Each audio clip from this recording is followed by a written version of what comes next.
కేసీఆర్ గారు 200 ఉన్న పెన్షన్ 2000 చేస్తా అంటే 2000 రూపాయలు చేసి చూపిండు కేసీఆర్. ఎన్నికల్లో మాట ఇయ్యకపోయినా ఆడపిల్ల పెళ్లికి కళ్యాణ లక్ష్మి పథకాన్ని తెచ్చిండు కేసీఆర్ గారు. గవర్నమెంట్ హాస్పిటల్ పోతే కేసీఆర్ కిట్ ఇచ్చి తల్లిని బిడ్డను ఆటో కిరాయి లేకుండా ఇంటికాడ దించే మంచి పద్ధతిని తెచ్చిండ్రు కేసీఆర్ గారు. రైతుల కోసం రైతు బంధును, రైతు బీమాను, 24 గంటల కరెంటును, చెరువులు బాగు చేసిండు, చెక్ డ్యాములు కట్టించిండు, టైం మీద యూరియా అందించిండు. ఇట్లా ఎన్నో మంచి కార్యక్రమాలు కేసీఆర్ గారి పాలనలో జరిగినాయి. కానీ కాంగ్రెస్ నాయకులు ఏం చేసిండ్రంటే, అరే కేసీఆర్ 1,00,000 రూపాయలే ఇస్తుండు పెళ్లికి, నేను తులం బంగారం కలుపుతా అన్నాడు. బంగారం వచ్చిందా ఎవరికన్నా? రాలే, కానీ ధర మాత్రం 1,50,000 దాటింది. 1,50,000 దాటినట్టుంది. 65 దానికి కొండెక్కుతుంది రోజు రోజుకి. అది ధరలు మాత్రం పెరుగుతున్నాయి. 4,000 పింఛన్ ఇస్తా అన్నాడు అవ్వా తాతలకు. వచ్చిందా ఎవరికన్నా? కేసీఆర్ గారు 2,000 చేస్తా అంటే గెలిచిన మొదటి నెలలోనే 2,000 చేసిండు. ఫస్ట్ నెలలో చేసిండు కేసీఆర్. వీళ్ళు 2 ఏళ్ళు అయిపోయింది, ఇంకా 4,000 ముచ్చటనే లేదు. గెలిచినాక ఒకటే నెలలో చేసిండు కేసీఆర్ గారు 2,000. కానీ వీళ్ళు ఇప్పుడు 2 ఏళ్ళ మీద 2 నెలలు అయిపోయింది, ఇక దగ్గరికే వస్తుంది, సగం ఉన్నది, ఇంకా 4,000 ముచ్చట్లేదు. అంటే ఒక్కొక్క అవ్వకు తాతకు 50,000 రూపాయలు కాంగ్రెస్ గవర్నమెంట్ బాకీ పడ్డది. రేపు ఏ ముఖం పెట్టుకునే చోటు అడగాలి అవ్వది? అవ్వ ఊకుంటుందా? బిడ్డ నువ్వు వచ్చి 25 నెలలు అయిందిరా నాయన, 25 × 2,000 అంటే 50,000 బాకీ పడ్డావు, గది ఇచ్చినాక ఓటు అడుగురా అంటది అవ్వ. అడుగుతురు అంతా. మొన్న కాంగ్రెస్ మంత్రులను మనం చూస్తలేమా? పొన్నం ప్రభాకర్ గారిని హైదరాబాద్లో నిలదీసిండ్రు. వివేక్ మంత్రి గారు ఓట్లేయమని చెన్నూరులో తిరిగితే మహిళలంతా ఆయన నిలదీసిన పరిస్థితి ఉన్నది.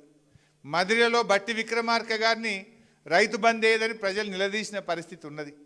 ఇలా ఎక్కడికక్కడ మంత్రులు నిలదీస్తున్నారు. మన జిల్లాలో జోగిపేట్ల మొన్న ఇక బతుకమ్మ చీరలు ఎగబెట్టిరు. ఎలక్షన్ వచ్చిందని ఇప్పుడు చీరలు పెట్టిరు. ఇక మనిషికి ఒక చీర, ఇప్పుడు ఎల్లుండి ఓట్లున్నాయని ఇక చీరలు ఇచ్చుడు పెట్టిరు.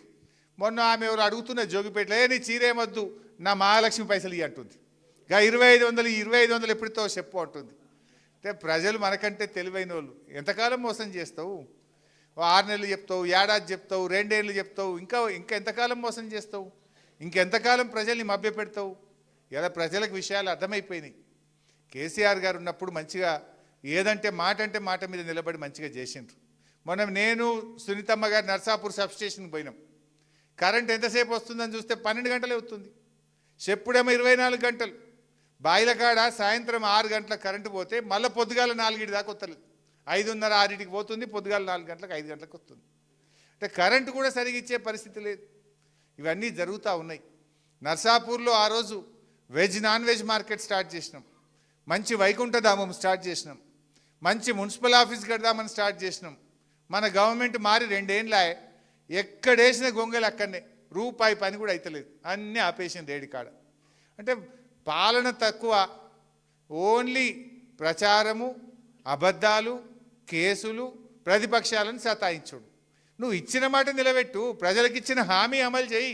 పిల్లలకు 2 లక్షల ఉద్యోగాలు ఇస్తా అన్నావు, 2.5 ఏళ్ళకి వచ్చింది. ఏవి 2 లక్షల ఉద్యోగాలు? ఒక్కటే ఏడాదిలో ఇస్తా అని చెప్పిండు. 2.5 ఏళ్ళైనా ఉద్యోగాలు వచ్చింది లేదు, నిరుద్యోగ భృతి వచ్చింది లేదు. 15,000 రైతు బంధు అన్నారు. యాసంగికి ఇంకా రైతు బందే వాళ్ళే పడదా? ఇప్పుడు యాసంగి పంటకు ఇప్పుడు నాట్లు అయిపోయినాయి, కలుపుకి వచ్చింది, కలుపు కూడా తీస్తున్నారు, మందు కూడా వేస్తున్నారు. మరి ఇంకెప్పుడు ఇస్తావు రైతు బంధు? కేసీఆర్ గారు ఉండగానేమో నాట్లకు రైతు బంధు అందించిండు. రేవంత్ రెడ్డి వచ్చినాక ఓట్లకు ఇస్తా అంటుండు. మొన్న సర్పంచ్ ఓట్లు ఉన్నప్పుడు ఇచ్చిండు, ఇప్పుడు ఓట్లు లేవు కదా ఆపేసిండు. ఇక మున్సిపాలిటీలో భూములు తక్కువ ఉంటాయి అనుకుంటుండు. నర్సాపూర్లో భూములు ఉంటాయి, ఎందుకుండయి? ఆయన అనుకుంటుండు మున్సిపాలిటీలో ఉన్న వాళ్ళకి భూములు ఉండయి, రైతు బంధు ఇప్పుడు వేయకుండా ఏం కాదని. ఇప్పుడు ఫిబ్రవరి నెల వచ్చింది, నాట్లు అయిపోయి కలుపుకొచ్చినా ఇంకా రైతు బంధు పడతలేదు. పడ్డదా ఎవరికన్నా రైతు బంధు? మోసం అంతా. పోయిన సన్నవడ్లకు బోనస్ కూడా ఎగబెట్టిండు. పోయిన యాసంగి సన్నవడ్లకు బోనస్ ఇస్తా సన్నాలకన్నాడు, దాన్ని కూడా ఎగబెట్టిండు. అంతా మోసం, అబద్ధాలు చెప్తూ గోబల్స్ ప్రచారం చేస్తూ వెల్లడిస్తున్నారు. నేను మీతో కోరేది ఒక్కటే, దయచేసి ఈ మున్సిపల్ ఎన్నికల్లో రేవంత్ రెడ్డికి కర్రు గాల్చి వాత పెట్టాలి. ఏమంటాడు? లేకపోతే కాంగ్రెస్ పార్టీకి మీరు ఓట్లు వేసిండ్రు అనుకో, ఏమంటాడు? నేను 4,000 పింఛన్ ఎగ్గొట్టినా నాకే ఓటేషన్కి ఇచ్చేది లేదు పో అంటాడు. అన్నాడా? మరి ఆయనకి ఎట్లా తెలవాలి? ఇప్పుడు ఆయన గవర్నమెంట్ ఏం పడిపోయేది లేదు, కుర్చీ గుంజుకునేది లేదు. కానీ ఆయనకు సురుకు తలగాలి.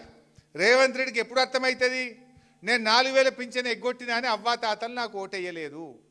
అక్క చెల్లెలకు మహాలక్ష్మి కింద నెలకు 2500 ఇస్తా అని మాట తప్పినా మోసం చేసినందుకు నాకు అక్క చెల్లెలు ఓటేయలేదు అని రేవంత్ రెడ్డికి అర్థమయ్యేటట్టు మనం ఓట్లలో మనం తీర్పు చెప్పాలి. రైతులందరూ కూడా రైతు బంధు పడలేదు, 15,000 ఎగ్గొట్టిండు, పోయిన యాసంగి సన్నాలకు బోనస్ ఇయ్యలేదు అని రైతులందరూ కూడా మున్సిపాలిటీలలో రైతులు ఉండరు అనుకుంటుండు. పావుల మందం రైతులు ఉంటారు, ఊళ్ళో వ్యవసాయం ఉంటుంది, పిల్లల చదువుల కోసం పట్టణంలో ఉంటారు, పిల్లల చదువుల కోసమో ఇంకే దానికోసమో పట్టణంలో ఉంటారు. వ్యవసాయం అయితే కంపల్సరీ ఉంటుంది చాలా మందికి. రైతు బంధు అయినందుకు రైతులందరూ మున్సిపల్ ఎన్నికల్లో గుణపాఠం చెప్పాలి. మా పిల్లలు నిరుద్యోగ యువకులందరూ ఇవాళ 2 లక్షల ఉద్యోగాలు ఇవ్వనందుకు నిరుద్యోగ యువకులు ఓటుతో రేవంత్ రెడ్డికి బుద్ధి చెప్పాలి. అట్లే స్కాలర్షిప్లు ఎస్సీ ఎస్టీ బీసీ పిల్లలకు స్కాలర్షిప్లు ఇవ్వకుండా పిల్లల చదువులాగం చేస్తున్నాడు. ఆ చదువులాగం చేసినందుకు పిల్లలు తల్లిదండ్రులు కూడా రేవంత్ రెడ్డికి ఎన్నికల్లో గుణపాఠం చెప్పాలి. 2 ఏళ్లల్లో ₹1 కూడా పిల్లల స్కాలర్షిప్కు పైసలు ఇవ్వలే. కేసీఆర్ గారు ఉండగా పిల్లలు చదువుకోవాలని చెప్పి ₹2 కాదు 20,000 కోట్ల రూపాయలు పిల్లల చదువుల కోసం కేసీఆర్ ఇస్తే ఈ 2 ఏళ్లలో ₹1 కూడా ఇవ్వకుండా పిల్లల చదువులను ఆగం చేస్తున్నాడు ఇవాళ రేవంత్ రెడ్డి. చదువులు ఆగం చేస్తేవి, నౌకర్లు ఇవ్వైతివి, రైతు బంధు రాదాయే, మహాలక్ష్మి రాదాయే, తులం బంగారం ఎగబెడితివి, 4,000 పింఛనంటి మోసం చేస్తేవి. చేసిందేమున్నది నువ్వు ఒక్కటన్నా.